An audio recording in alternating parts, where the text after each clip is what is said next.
This is Reverend Dr. Wayne and Withers from Conversation Unplugged. We are, how you say, we are expanding our radio show to a podcast, and now we're in a virtual space. And we received a tremendous amount of response from our interviews on WWDB 860 AM that we're going to continue the conversation in regards to how we're going to unplug to educate, inform, and inspire. Hey, Pastor Brock Johnson, man, how you doing today, man? I'm great. How are you, sir? I'm doing great, man. I'm doing great. No complaints and things of that nature. It's normally it's a little bit unusual right now because we're normally broadcasting from a different space and a different place on an AM radio station, but we're expanding our reach and everything. So definitely, this is a great opportunity to really, how can you say, expand the brand of Conversation Unplugged.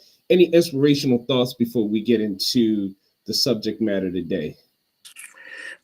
Just the fact that I'm excited about where we're going. I'm excited about the lives that we'll touch and the topics that we'll discuss and the way we're gonna help folk move to a different place, both spiritually and personally. Yeah, man, definitely.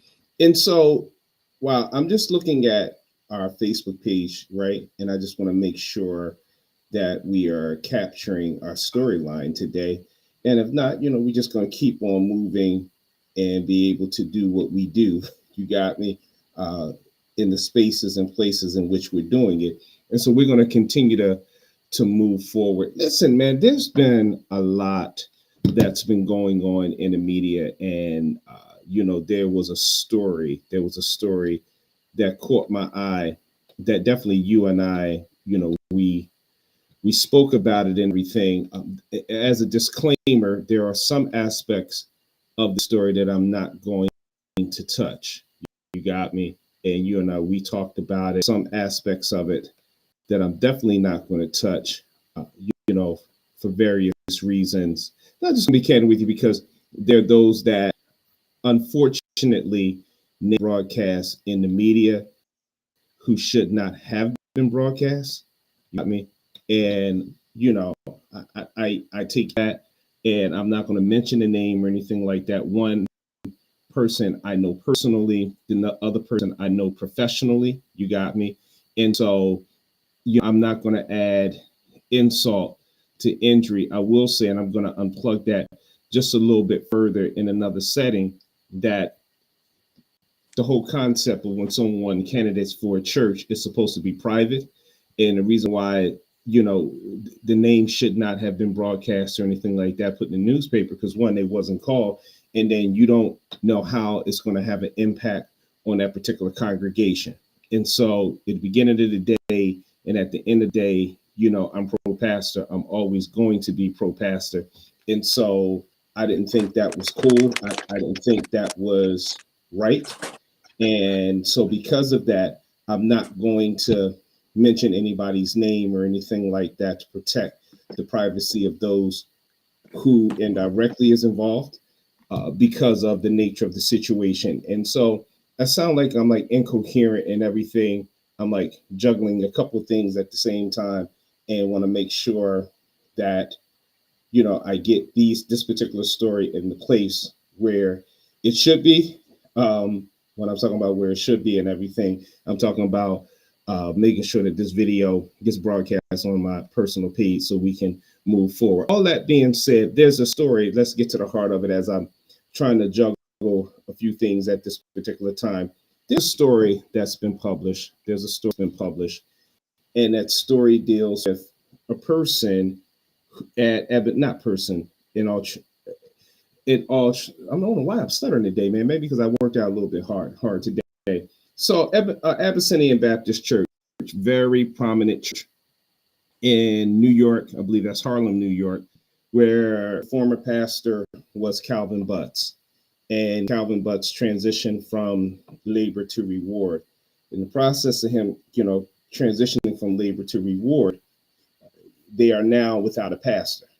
And so with them being out of pastor and everything, now they are in a position to call a pastor. You got me?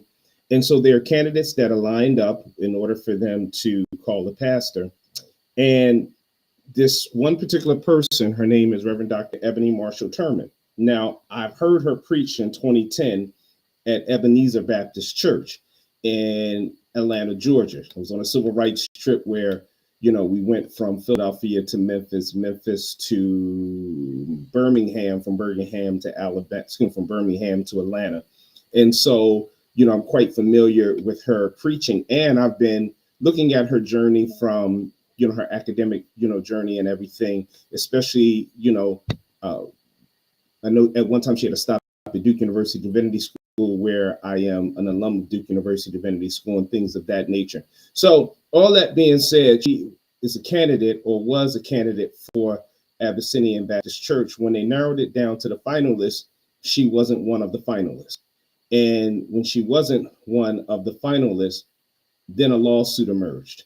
And the lawsuit that emerges basically says, and it's been reported in CNN, the AP News, etc., historic Black Baptist church sued by a woman who says that she wasn't hired as senior pastor due to gender discrimination. CNN reports a woman interviewed for the position of senior pastor at Abyssinian Baptist Church in New York City is suing the church and a former chair of the search committee for gender discrimination, court documents show. It says Ebony Marshall Turman, but I'm going to give the proper respect where it's due.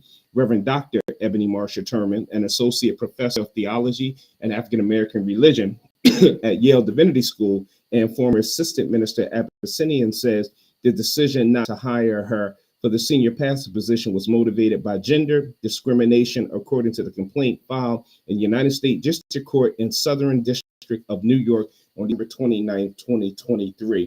First of all, Pastor Johnson, before we go any further, share with me your thoughts about what you were shocked and surprised when we talked about this story after the radio show yesterday. Just share with me your thoughts about this whole entire article that I just read, and your thoughts about this lawsuit that's taking place. Well, I think the first thing that we have to understand is that in 2024, we're still dealing with 1950s church stuff.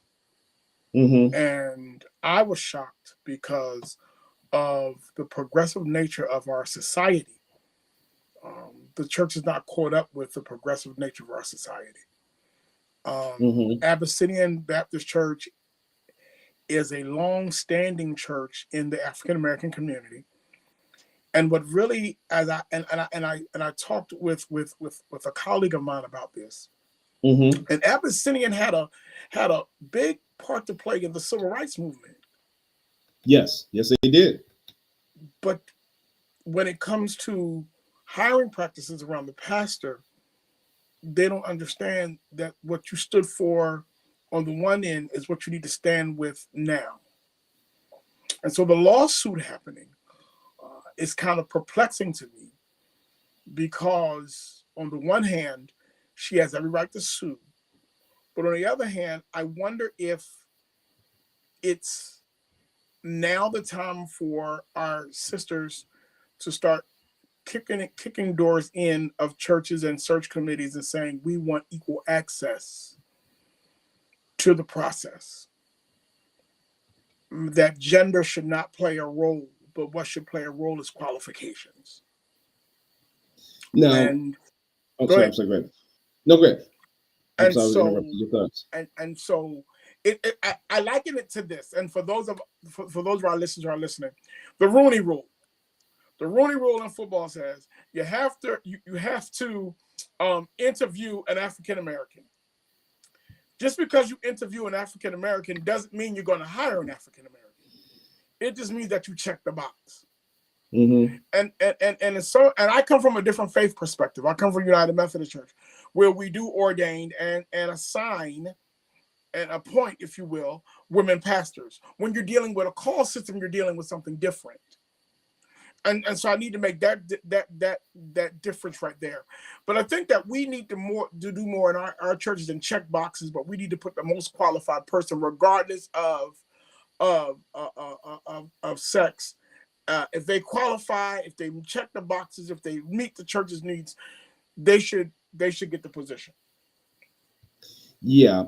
So there's a couple of things that, as you shared your thought process and everything, I wanted to take the first part of this interview or this subject that we're discussing, right, and look at it from, her perspective. And then I also want to share with you, as a former moderator of a Baptist association, and not only a former moderator of a Baptist association, but for approximately 12 years, even as moderator. So 8 years of this experience that I'm sharing was from the perspective of a vice moderator. And then the last 4 years of those, of those experiences come as moderator of a Baptist association. So I've also participated in catechism classes, as well as helping churches set up pulpit search committees within the Baptist church. Well, not Baptist church, but within Baptist denominations. And so, there's some insight that I'm able to share in that regards. And so I wanted to, share the following. Now, I will say on behalf of Reverend Dr. Ebony Marshall Turman, I didn't hear this at Abyssinian. I have no connection at Abyssinian. But there are times that when I served in the capacity of either vice moderator or vice moderator at large or moderator, and we go in and we're asked to help, churches set up pulpit search committees as they begin the search process for calling a pastor. One of the questions that we've asked is, okay, as you're looking for candidates to be, candidates that you want to consider to be pastor, one of the questions I ask is, okay, what's your position on women being pastors and women in ministry? And so that's a question that I ask. My position is I support women in ministry. I support women pastors. So a woman being a pastor, a woman in ministry, it's not an issue with me. I am a pastor, but God forbid, if I'm ever in a position where I have to stop pastoring, I don't have a problem sitting under, I would call, the shepherdship.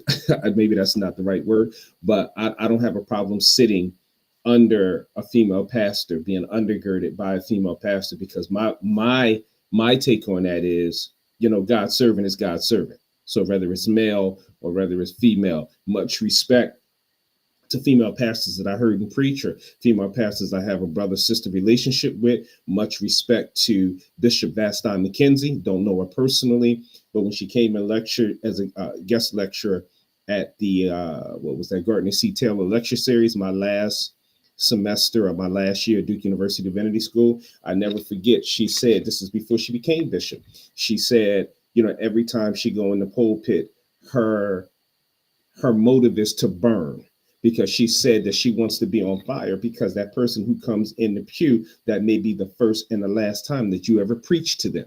And so when I heard that, I was like, okay, every time I go into the pulpit, I'm gonna preach like it's my last sermon, because I don't know if I'll ever come in contact with that individual again. So this was 1999. Been preaching now for a long time. Now it's 2024. I wasn't a pastor in 1999. Well, I started pastoring October 1999 to be exact. At the time I came in contact, no, that was 98. I'm sorry, that was October 98. So from October 98 up until now, inspired by Bishop Vasti McKenzie, I make sure that I go into the pulpit and I burn. You got me? There are preaching giants like Gina Stewart out of Memphis, Tennessee. You know what I mean? Very, very sound preaching. There's others. There are female pastors or elders that I'm close to. Reverend Dr. She's a minister in ministry. Let me restate that. Reverend Dr. Marsha Brown Woodard. That's my sister in Christ, who's getting ready to become the president of the Baptist Pastors Ministers Conference. There is my sister in Christ, who's co-pastor of First Chronicles Community Church in Durham, North Carolina, Reverend Pebble Lindsay Lucas. My sister in Christ, who was my parents' pastor, Elder Janice Sturdivant, who was former pastor of Asbury AME. That's my sister in Christ, very sound preacher. Sister Valerie, Pastor Valerie Andrews, great woman of God. You got me?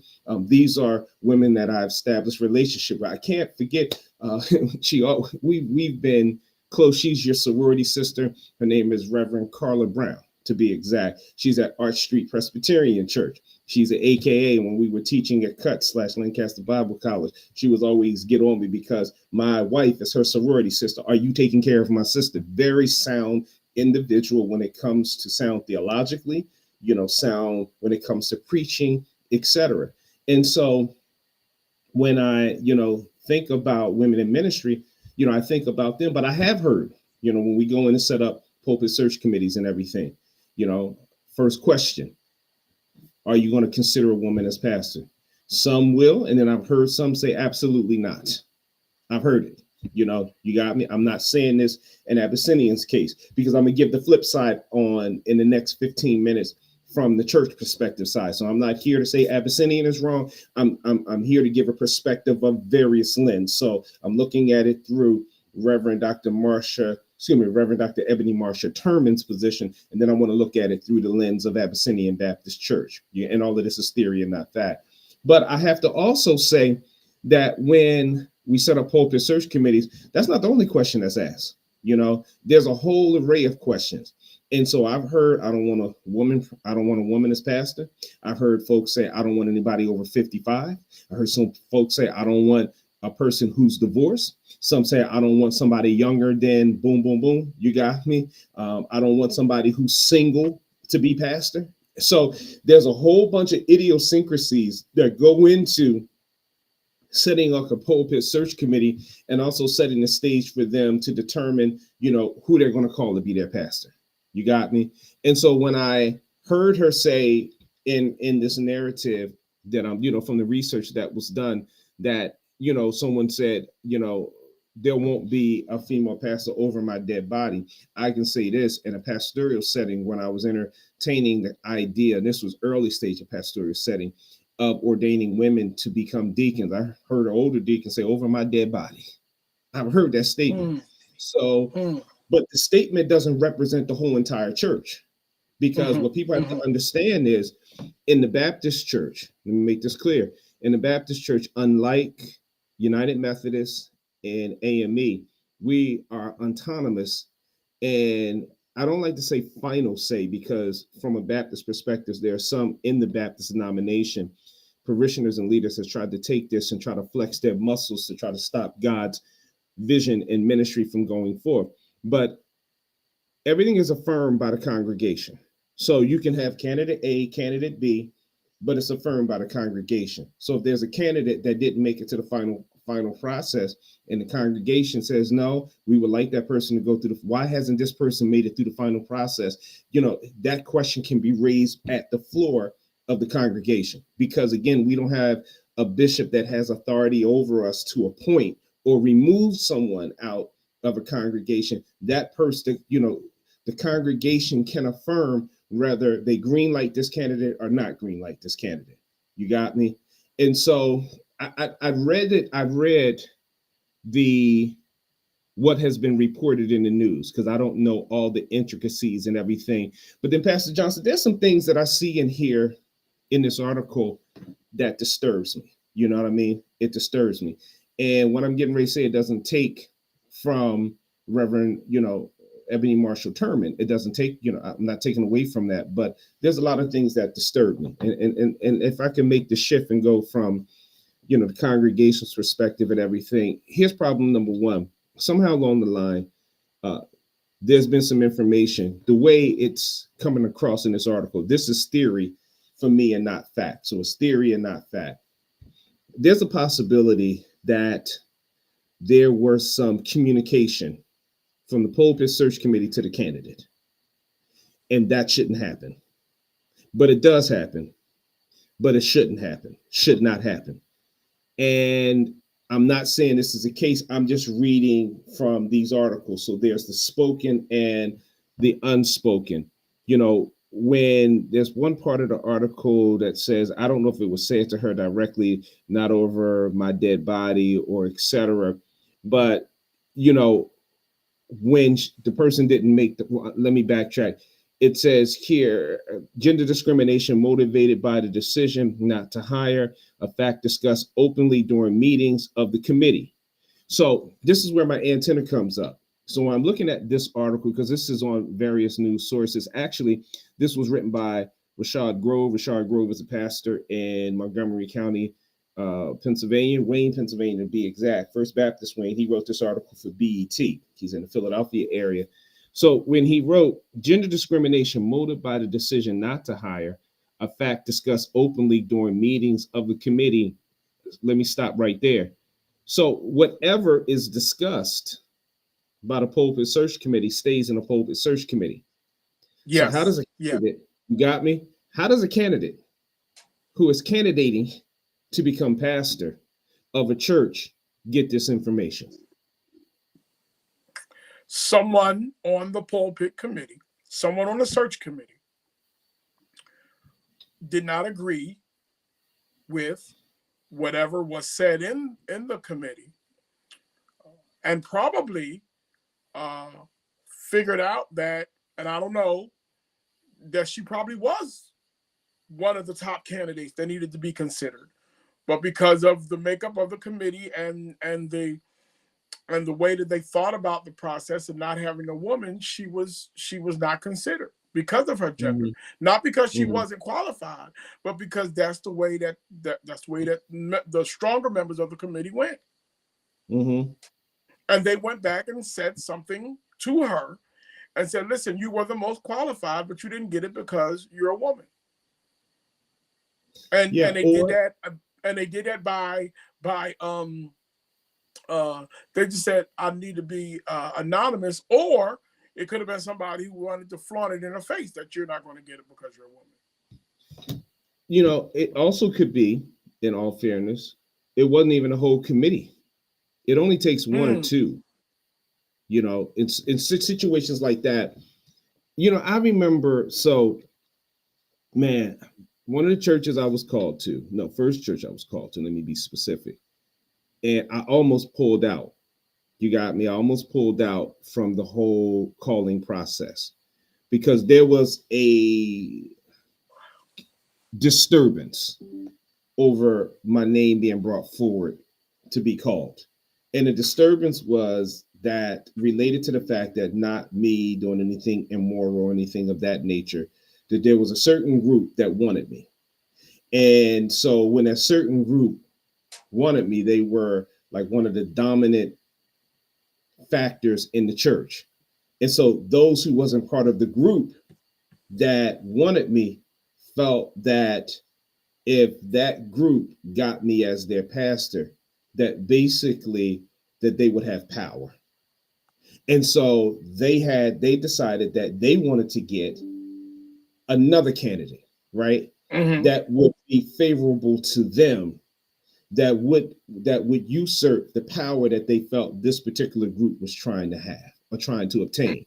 So now you got to divide in the church, and all of these mechanisms are being put up to stop my calling from becoming pastor of this particular church. Now, let me set the stage of why I'm sharing this story. Now I'm getting telephone calls at the house. Yeah. Now I'm getting calls at the house from folks from the pulpit search committee. This was the time when caller ID was just coming. Now I'm showing my age. This was the time when caller ID was just came out and got popular and everything. And I started getting, so there was two type of calls I was getting. I was getting calls from either someone from the search committee or someone that was connected to someone from the church search committee trying to discourage me from staying in the process intentionally. You got me? You don't want to do this, you know, these folks are fighting, et cetera, et cetera, et cetera. And then on the other end, you had someone that was calling, giving me updates that I never asked for and sharing with me the disturbance that's going on and the conflict, et cetera. All of this is happening. I didn't ask for the information. I didn't seek it, but yet I'm getting it. Which should not have happened. Exactly. Got me? It should not have happened. And so when I look at the statement here, and sorry if I'm not looking at the camera, when I look at the statement here again, and it says that someone said on the committee, the only way a woman would be hired over my dead body, I start to raise the question, okay, who from the search committee shared that information? Because one, that's an information that the candidate should not have been informed, because that's one person's opinion. What I didn't hear is how many people made up the pulpit search committee. Right. And even if you are the chair, that's one person's opinion. You got me? And if that's only one person's opinion, that doesn't determine everybody's opinion. So I know I've been talking for a while. So yeah. Can I ask you a question?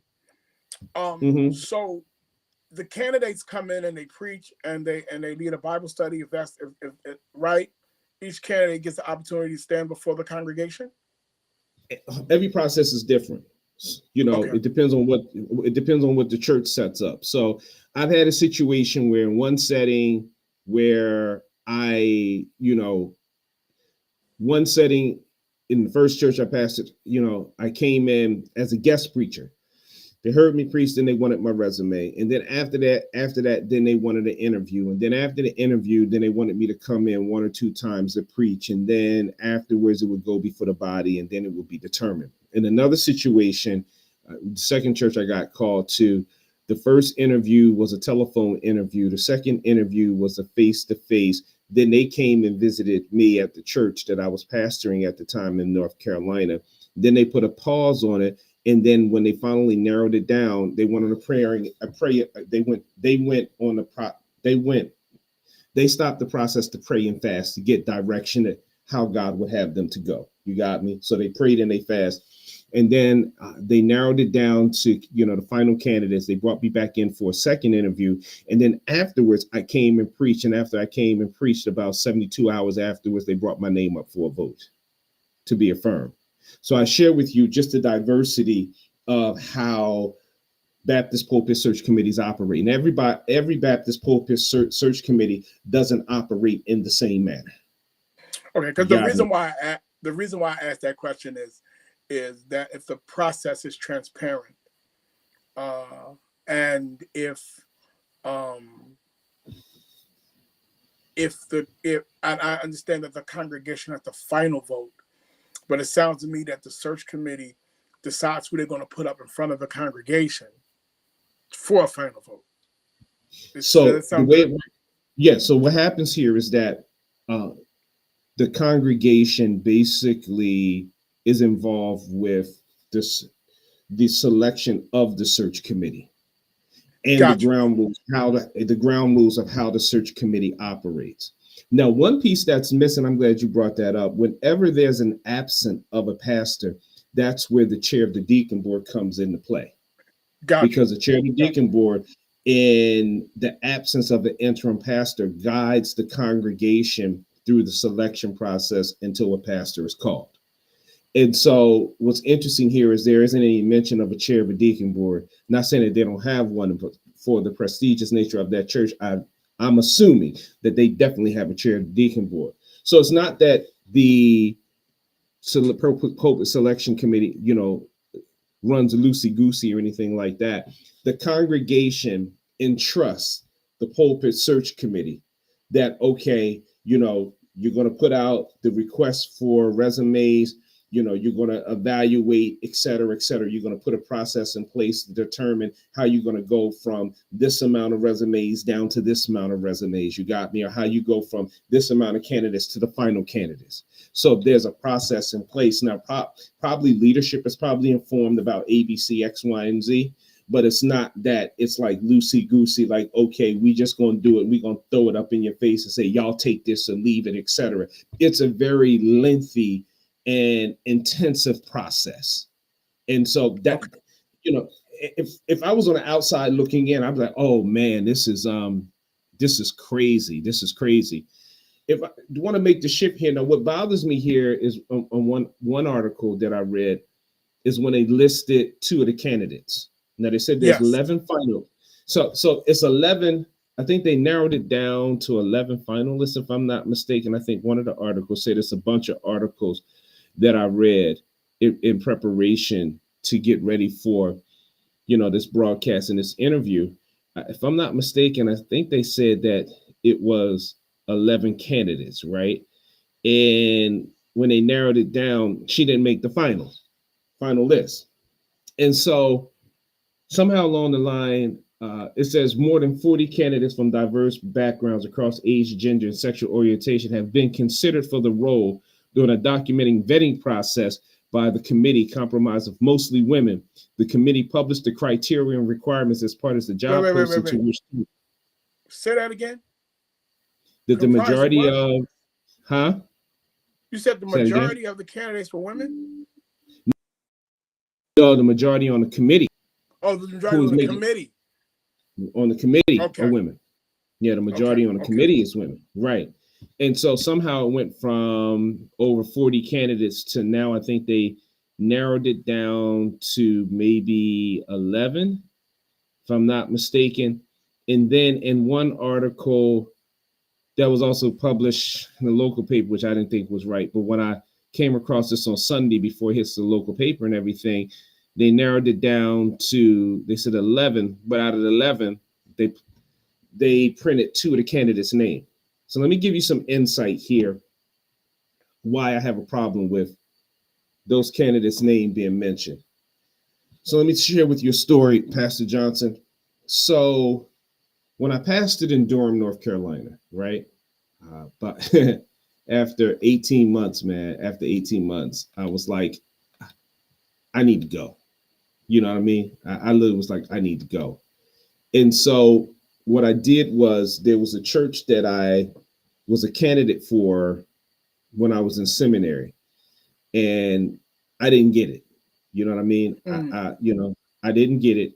Oh, I'm sorry, Ebony. We're broadcasting through Restream, and I forgot you can look at comments. And Ebony, our social media manager, says caller ID. She busted out laugh when I told her that's call ID. So going back, so when I was candidating for this church, that now mind you, I candidated for this church when I was in seminary, but I didn't get it. But then the church became available again. And I'm like, after 18 months, I'm like, yo, man, I'm done. And so I decided that I put my name in the hat to be a candidate again for this church because I wanted to leave. I wanted to go somewhere else. But the church was like 20 minutes from where I'm pastoring, 20, no more than 30 minutes. And so now it's getting close for me to go preach at this church, right? So that they can consider me as their pastor. One of the mothers of the church who I'm close to, name I'm not going to mention, and I love her dearly. She transitioned from labor to reward about a year or so after I moved back to the Philadelphia area. And she and I were tight like glue. She calls me one day and she says, Reverend Weathers, I wasn't called Pastor, Reverend Weathers, I heard you might be leaving us. Says, leaving? What do you mean leaving? Well, such and such a pastor called. It was an older pastor. I'm not going to mention his name or what's the connection here. Basically called her up and said that I might be leaving. I tell that story to say somehow along the line, he was trying to leak out that I was getting ready to interview for the church that was less than 20 miles away from where I was pastoring. So what I did was, because there was also some turmoil going on, we made some changes in the church, and it caused a major explosion. When the change happened, I pulled my name out the hat, because first thing came to my head was, if folks find out that I'm candidating for a church, they're going to boot me out of here, period. So I'd say that to move forward and everything.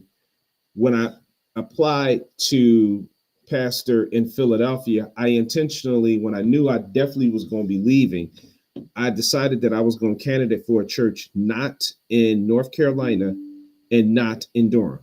You got me, not in North Carolina, in the state of North Carolina, especially not in the city of Durham or the surrounding areas, because I didn't want word getting out that I was a candidate somewhere and then they make it hard for me while I'm there or decide they didn't want me anymore. And so all that being said, when people candidate for a church and they're currently pastoring, most of us, we do it outside the area because we don't want nobody to know what we're doing, because we want to keep the stability within our congregation. When I saw only one article, one news source put two of the names in the paper, and I was hot when I saw that. And I was like, how dare they put these names in the newspaper? That's not right. And the reason why I mention it, it's not right, because it's supposed to be a private matter. It's not right. How dare they put, out of all the 11 candidates, you put those two names out there like that? And I will say this, you know, the one thing about both of these candidates is, you know, the one I know personally is a strong preacher, strong leader, strong preacher, you know, definitely a strong preacher for sure. But what both of them have in common, and I'm not saying that, you know, the female candidate doesn't have this in common, but one thing they both have in common is that they definitely have strong political connections. And when you tie that into Abyssinian Baptist Church and everything, you know, could it be that the female candidate, you know, had the theological backing, you know, et cetera? I'm not, and I take that back. Maybe she had strong political ties also, because when you think about it, she was connected to Raphael Warnock. So I don't want to sit up here and give an aspersion and say she didn't have the political connections, but I do know two of the candidates per se had strong political connections as well. So it goes to, what is the direction that the congregation would like to go? You know, do they want to be prophetic? They want to be political, etc. But I just don't think the lawsuit is the way to go. And that's the challenge that I face with this whole entire process. I understand, you know, somebody has to take a stand, because if it's true, you know, if it's true, now I personally don't think it's going to trial. I don't think a judge is going to take it up. Well, I think that if it doesn't go to trial, sometimes what happens is somebody has to take the sheets off and expose the body. Mm-hmm. Somebody has to draw attention to the inequities that face us in whatever, whether they be the church, whether they be in the workplace, wherever they be. We have a congregation that is 80%, 90% female, but a female can't be the pastor of the church. There's a problem. When you have a search committee, and then I theologically I got to ask the question of what are we teaching in our churches when we exclude people because of gender and race in some cases. Mm-hmm. I know in the Methodist Church, it took a while, and we still have to, don't get me wrong, in the Methodist Church, there are some churches who say, don't send us a woman. Mm-hmm. Don't send us a woman. And there's some churches that say, don't send us an African American. Don't send us a minority. And we'll say that and say this is where the congregation is. And when are we going to stand up for our sisters and say, listen, you know, this types of stuff just isn't right, and it isn't godly.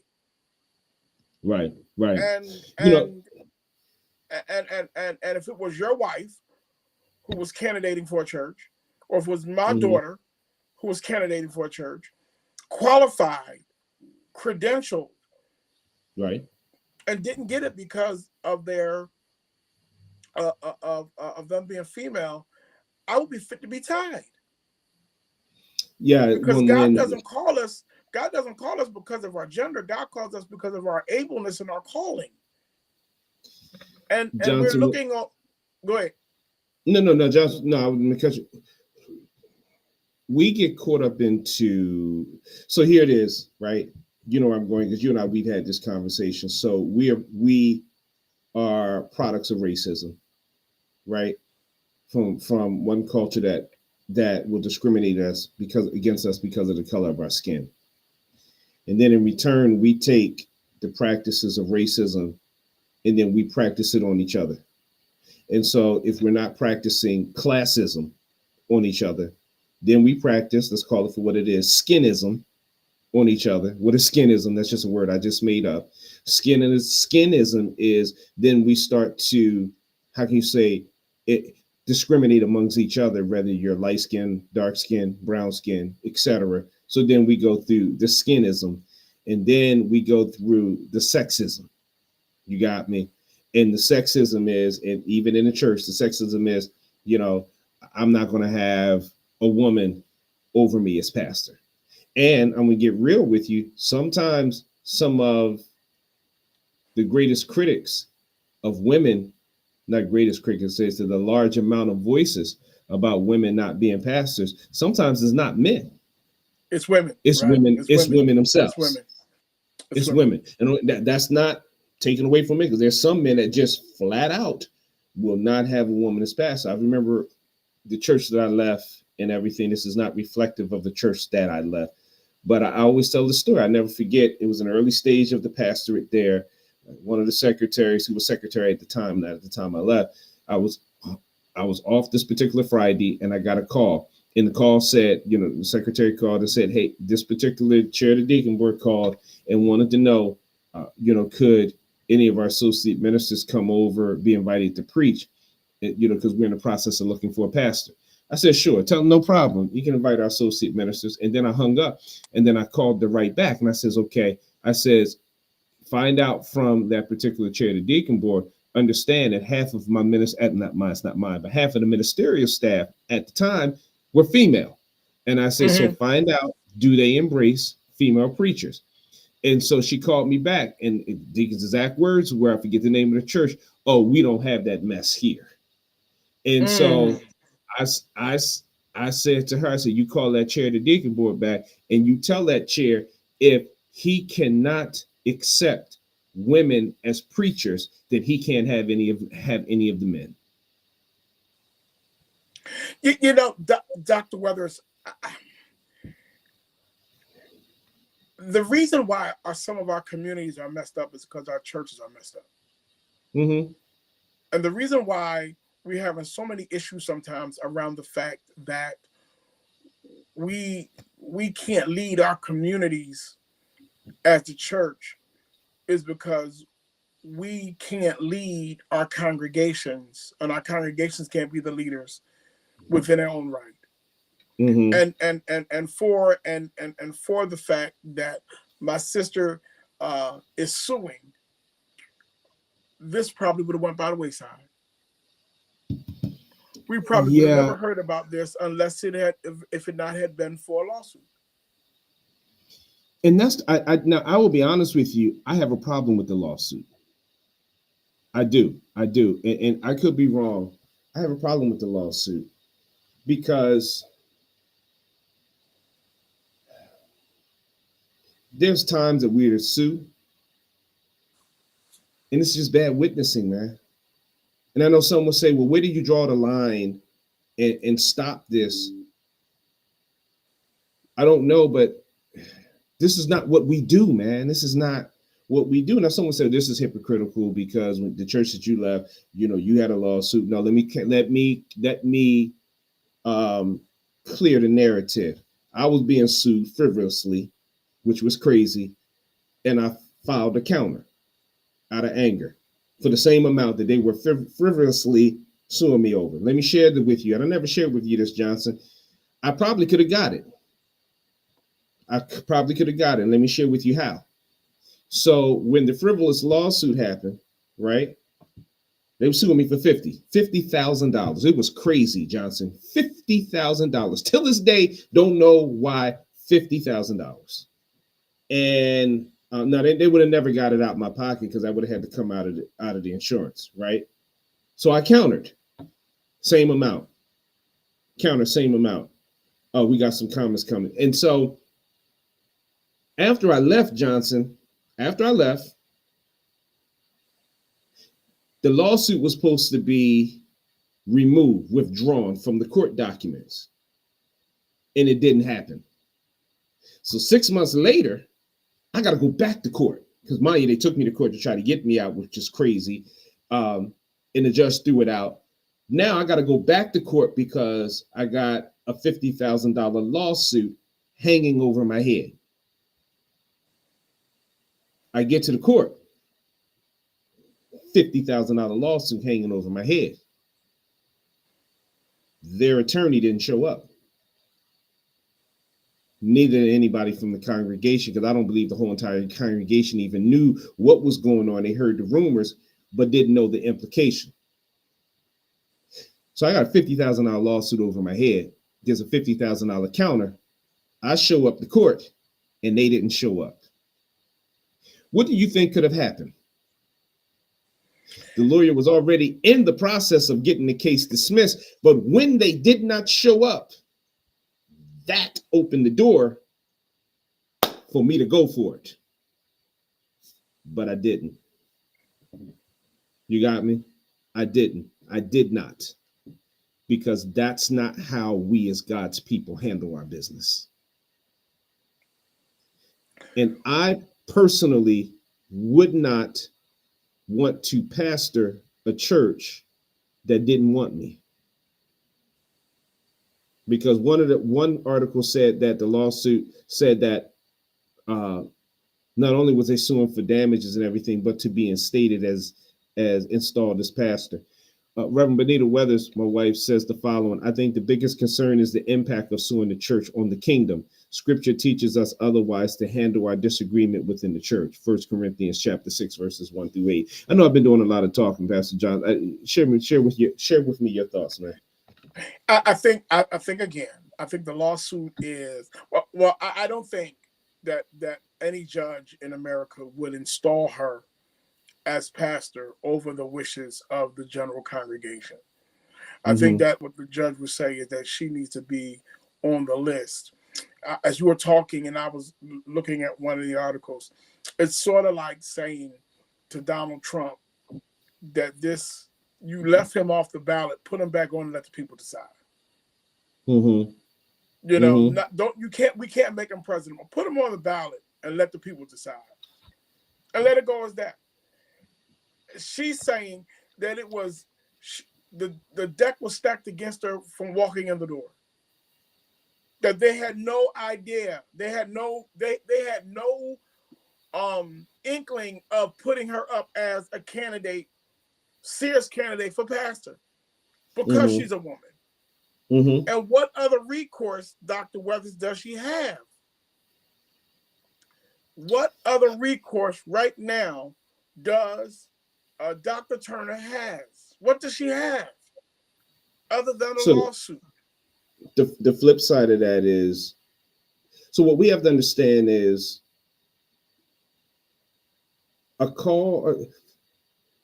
interviewing for a pastor is not just being hired, it's a calling.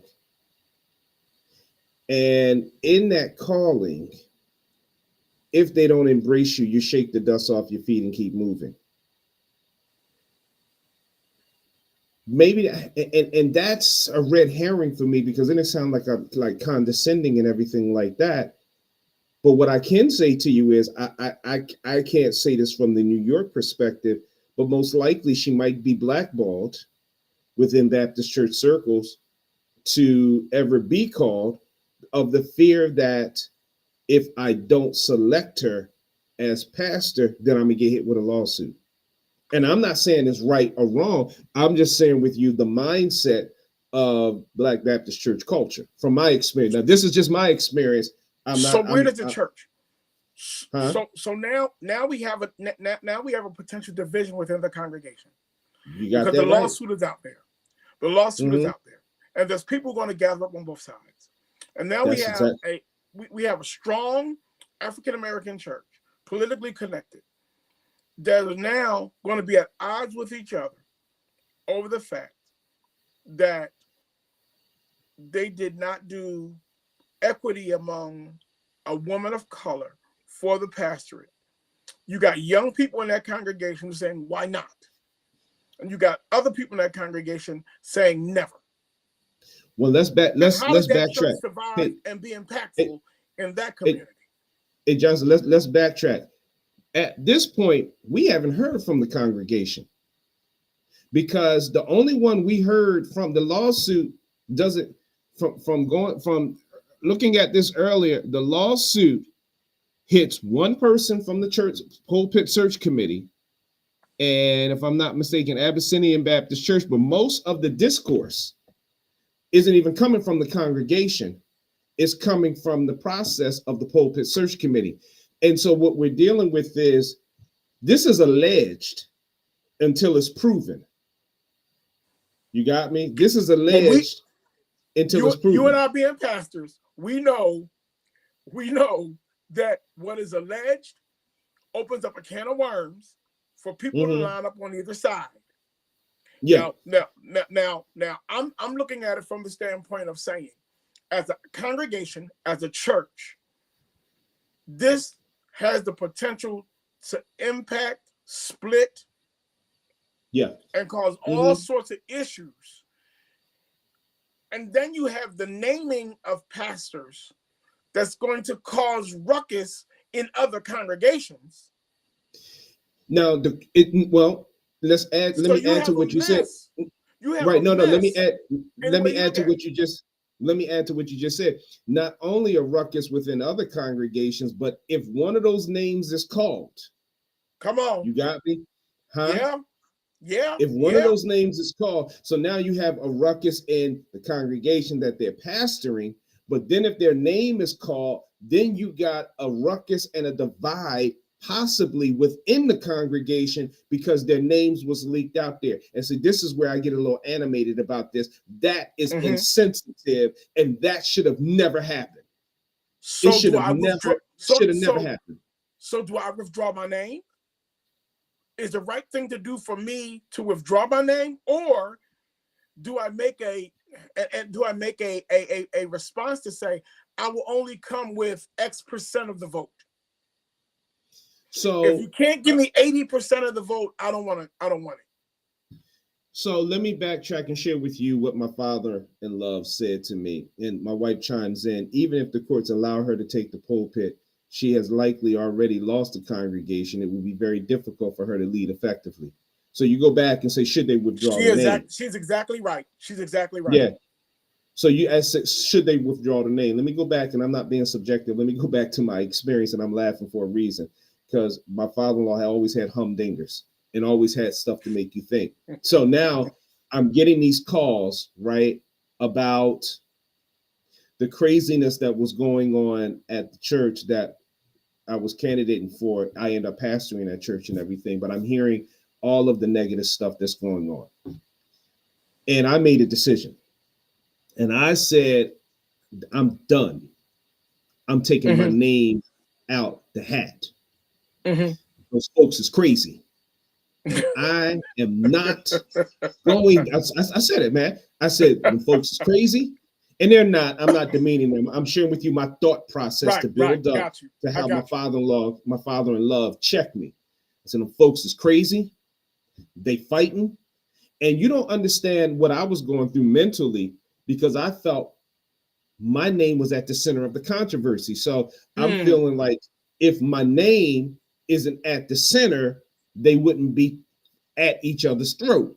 So now I'm feeling guilt, right? I'm feeling guilt because I'm like, how could my name, me getting support to be pastor of this congregation, they're all fighting because there's one group that doesn't want me, there's one group that does, and they fighting because the group that wants me is fighting to get in. And then when I got in, some of them turned on me. That's a whole nother story. But I get in, right? That's a whole nother story. That's a whole nother story and a whole nother conversation. And so you got one group that's fighting for me to get in, and another group that's fighting for me not to get in. And so I'm feeling the tension because I'm like, yo, they crazy. I'm out of here. I have low, I have little tolerance for nonsense. So I needed somebody to sign off on what I was getting ready to do. So I called my father-in-law, let's say law, but my father-in-law. And I gave him the whole narrative. Dad, these folks is crazy. They fighting, over my calling. They at each other's throat. Some of them literally had a fisticuff. That's what's coming back to me. I don't know if it's true enough. They tell me literally had a fisticuff over my calling. My father-in-law listened very tentatively.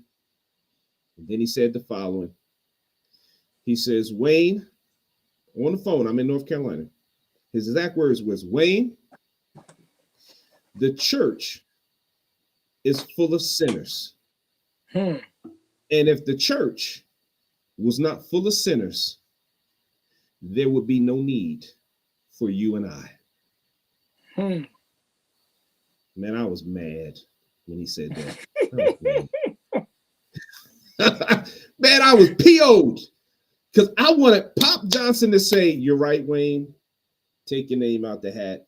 There are other churches, not only in North Carolina, but throughout the country. Don't limit yourself there. Go ahead and put your resume in and let your gifts be used somewhere else." That's what I wanted him to say. Right. But he hit me with a right hook. Boom.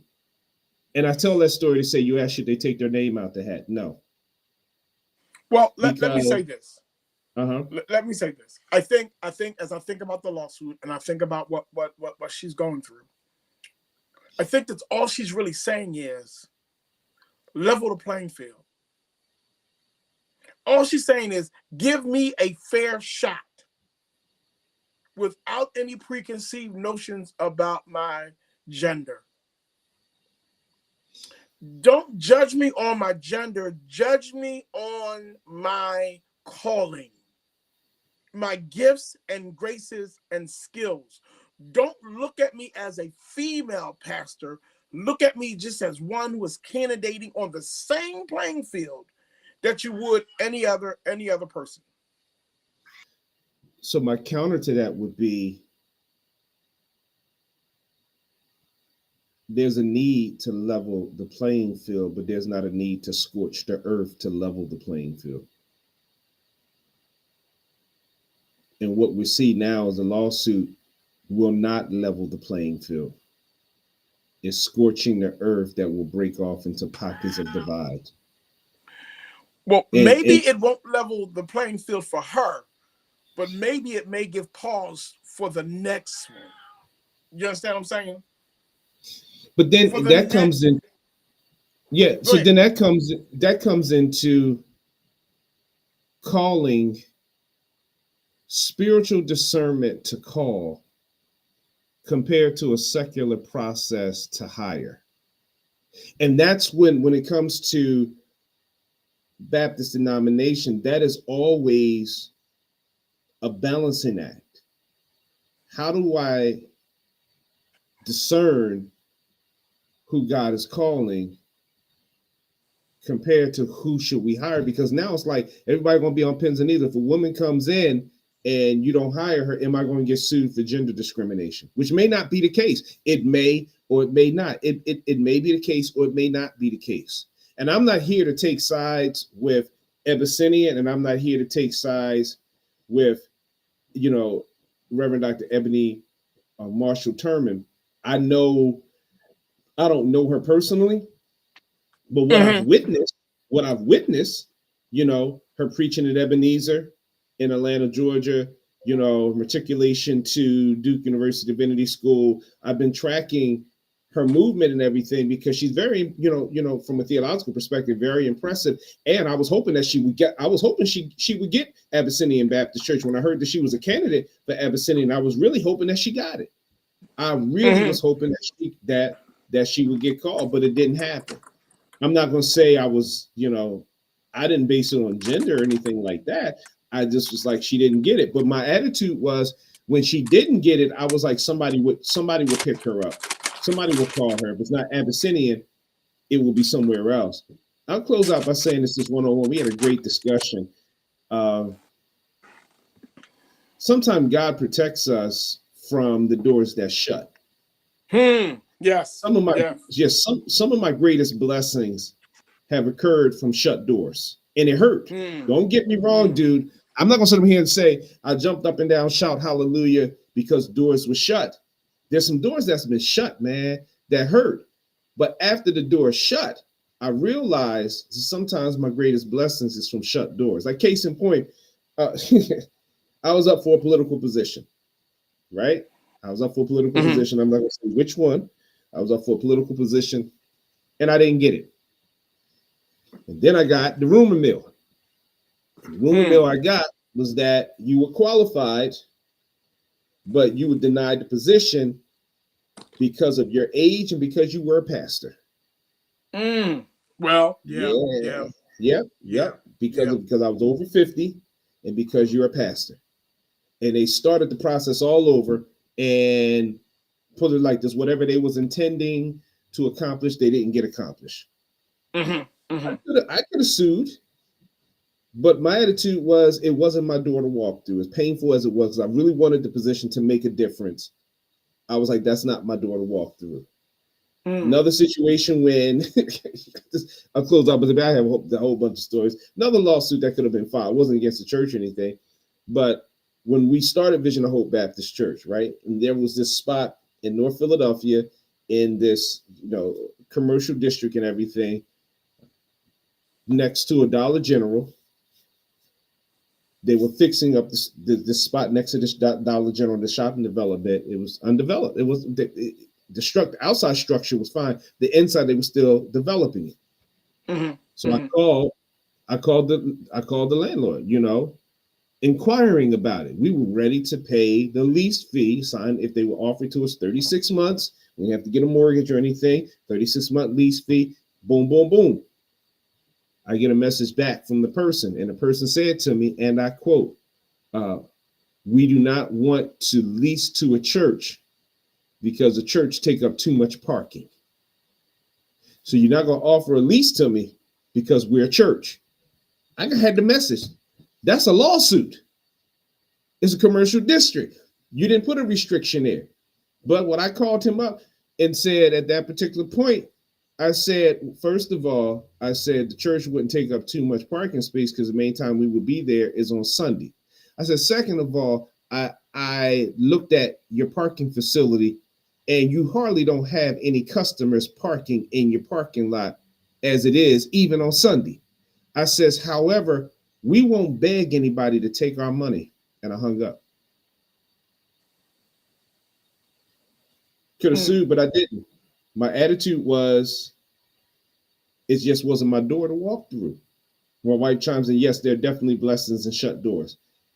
So I'm closing out, man. This is a red herring, man, because on one aspect, if what she said is true, then it has to be confronted and dealt with. But it's how do you deal with it? And I'm not saying you have a kumbaya, let's hold hands and let's hug each other and sing the Barney song, I love you and you love me, and we're one big happy family with a great big hug and a kiss from me to you. Won't you say you love me too? No, I'm not a Barney fan, but my kids, when they adults, they used to watch it tremendously. So of course it gets ingrained in your head. But right. Yeah. I think this is going to be a moment where Abyssinians membership will have to take a long look at its own processes. Yeah. And the people that they put in. And I think that if this does anything good, it begins to have the general membership to look at each other and say, hey, listen, was this godly and was this fair? Is this who we want to be? Do we want our name attached to this? Yeah. And that's a membership issue. Forget leadership. Mm-hmm. It's a membership issue. I'm talking about the folk who put the dollars in the plate and the people who do the ministry. They're going to look at this and say, hey, listen, this was not godly. This was not fair if it's all true. And we need to look at ourselves because now our name is sullied. And our reach has been a little bit diminished. And that's not who God calls us to be at the church. Just closing out a couple things, man. It's bad witnessing. When you got the AP News, CNN, BET, New York Times, New York Post, it's in the local New York news because I saw it. I looked at the video clip. There actually was a local news story in New York about it. Bad witnessing. You got me? Yeah. Bad witnessing. Even with my ordeal, the previous church where I left, the catastrophe that happened in my calling. What my adversaries at the time didn't know was I was planning to leave peacefully. When everything went down, so-called vote that wasn't legitimate, a lot of folks that they organized wasn't legitimate because they didn't follow the process. And that's what the judge hit on also. I saw the handwriting on the wall. And I was going to bow out gracefully because I didn't want the church torn apart. Two things happened. Pastor Robert Shipman, he advised me, listen, man, that's your reputation. You don't want to go out like that. That's your reputation. You have to protect your reputation. And then I get, because one of the persons that texted me and said, you got voted out. I'll give you a call. So I was waiting for the call because I'm like, okay, I don't agree with it, but I can see this is getting ready to tear the church apart. Right, so right. I'm gonna bow out gracefully. But then I get a nasty note under the door, a nasty note about you need to be gone and et cetera, and then something and blessings to you and your. It was very sarcastic. Blessings to you in your ministry, in your future ministry, like to say we're destroying you and there won't be a future ministry. And I still got it upstairs. I got the whole package of crap from that incident, and I'm not here to demonize. I'm here to share the narrative. And that's when I was like, no, I can't go out like this. I wasn't trying to like hold on to a position. 2 reasons why I stayed. I stayed because 1, I didn't hear God's calling to say go. I wanted to go. I didn't want to be in that mess. I wanted to go. I didn't hear God's calling to say go. But then 2, I also was like, no, I can't go out like this because now the narrative is going to be created that I was terminated, which affects me in other churches that I will go. You got me? And so I hate the cat. So, but it does. I tell that story to say I was planning on leaving gracefully so that it wouldn't tear the church apart. But because of the action of others, it ended up tearing it apart. Well, not tearing it apart, but it created a rift. I'm not gonna say apart, but it created a rift. My wife says, "Oh, not the whole Barney song." Yeah, babe, the whole Barney song. Our kids are like 20. One is in her late 20s, one is in mid 20s, one is in the early 20s. But I still remember that Barney song because we would have to watch it every morning in North Carolina because we didn't have cable at the time. We couldn't afford cable with daycare and student loans and stuff. And amen. Yeah, Amen. it's bad. That's right. a subject we could talk about. It's bad when the daycare costs more than a mortgage. Now, I'm not joking, dude. How many did you have in daycare at the same time? Man, 2. That's what I had. That's 2. What I had. I had 2. Dude, the mortgage at that time of our first house was like maybe $900, $950 a month. But the daycare was like $1,000, close to $1,100. Because here's the deal. One child, Jasmine, who's now in her late 20s, she transitioned out of daycare, went to kindergarten. But James and Kayla was an infant. James was 3. I think James was 3 at the time. Yeah, James was 3. So now what people don't know when it comes to daycare, I know we shift subjects and everything. Infants are the most costliest in daycare. And so that's right. When you take the infant and you take James, that was like $1,100. And then we switched daycare and we barely made it over that. It was still close to $1,000. And that's not even to mention an additional $135 each month for Jasmine to be in after school care because of the job that I was working. That's right. So that's right. No, man, the daycare and the after school cost more than at that time cost more than the mortgage. Not now because the type of house we have, but yeah. So no, when I talk about no, there was no cable TV, dude, couldn't afford it. Barely could afford yeah. Oh, they said my background is backwards. I don't know what's up with that. That's Restream. I'll figure it out. You got to show me how to do it. I'll tell you how to do that. I'll show you how to do that. All right. Well, let's get ready to close this out. Yeah. I just want to thank you for the opportunity. Yeah, man. And I'll have you on my podcast soon. But let's keep up on this. Let's see how this pans out. Well, we're gonna pick back up. If you got time, we're gonna pick back up next Friday. I got another subject I want to deal with. That's fine. Yeah. That's fine. And for those who are watching, we're also going to be back on Thursday, WWDB, 8:60 a.m. in the city of brotherly love and sisterly affection. But we also plan on dominating the podcast space as well. So we're going to sign off. All right.